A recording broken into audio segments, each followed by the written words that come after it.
La vidéo qui va vous être présentée est une schématisation de l'intervention qui consiste à mettre en place une prothèse totale du genou. L'articulation du genou est constituée de trois composants osseux, le tibia, le fémur et la rotule qu'on appelle aussi la patella. L'articulation dans l'arthrose du genou est très usée, le cartilage est usé. On voit ici une usure de la partie fémorale et de la partie tibiale du cartilage articulaire. L'articulation étant exposée, on va donc commencer la préparation par le fémur. On utilise pour ce faire un ancillaire, c'est-à-dire des guides de coupe qui permettent de réaliser les coupes les plus minimes possibles au niveau du fémur pour préparer la mise en place de l'implant fémoral de la prothèse. Les différentes coupes ayant été réalisées au niveau du fémur, on va positionner un fémur d'essai, un implant d'essai dont on vérifiera la taille.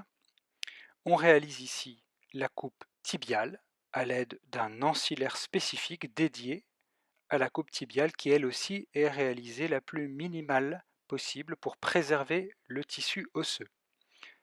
Les implants d'essai sont positionnés sur le fémur, sur le tibia, et on positionne entre ces deux composants un polyéthylène, un plastique chirurgical qui vient faire la congruence, c'est-à-dire le lien entre la partie fémorale et tibiale de la prothèse. La rotule a elle aussi été resurfacée.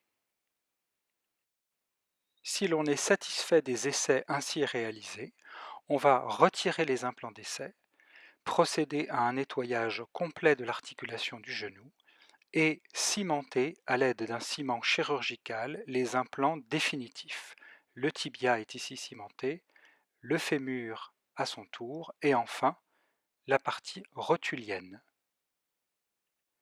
Tous les ligaments ainsi que le tendon rotulien ont été évidemment protégés et préservés pendant l'intervention.